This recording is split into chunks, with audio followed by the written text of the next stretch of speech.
As the fight to bridge the digital divide continues, this quarter has seen a flurry of broadband legislation and programs aimed at increasing high-speed internet access across the globe.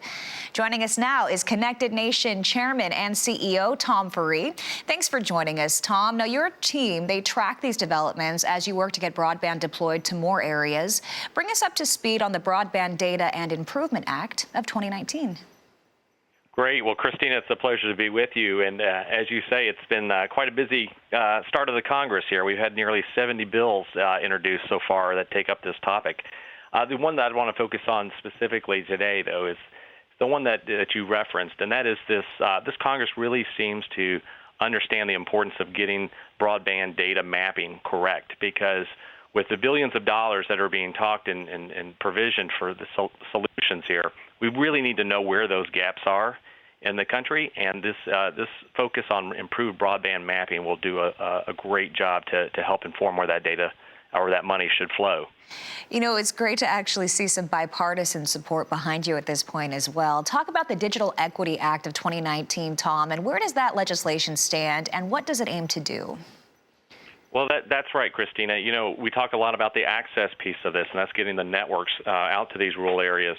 The Digital Equity Act that you referenced there is really starting to now look at, okay, so what are the programs that each state can begin to implement to make sure that once those networks are built and up and operational, how can we make sure that they have the highest penetration and take rate amongst the consumers, the ranchers, the farmers, and the businesses?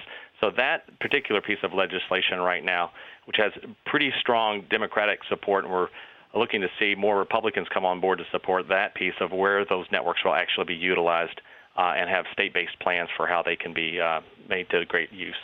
The USDA's Reconnect program, another one that's currently underway, it's going to invest over $1 million for the Reconnect program. Talk about what that funding will include. Well, that's right. And just last month, the applications were starting to roll in for that. That actually will be a $1 billion flow over the next 2 years, and that's in addition to the $350 million that's over the next 5 years that are part of the already USDA telecom-related loan and grant programs. And so what that will do, again, will look at some of those high-cost areas or where the most remote digitally divided areas are and incentivize the providers to come through either a grant or loan assistance programs to help deploy those networks into those areas. You're offering a lot of inspiration for our rural listeners out there. You were also named to the FCC's Reach Broadband Deployment Advisory Committee, which held its first meeting last week. Can you give us a recap? Yeah, you know, this is a great further evidence, I think, of things in D.C. to be encouraged about, and particularly from a bipartisan perspective, that people are really starting to get around, you know, how are we going to make this significant leap forward now into 5G and just rural broadband deployments. And so they're bringing a lot of the resources up. We're flattered as an organization, and me personally, to be lending our 18 years worth of experience in this to help join just a very impressive board to share our perspectives as we really kind of coalesce around this national imperative to get broadband into the most rural areas of our country.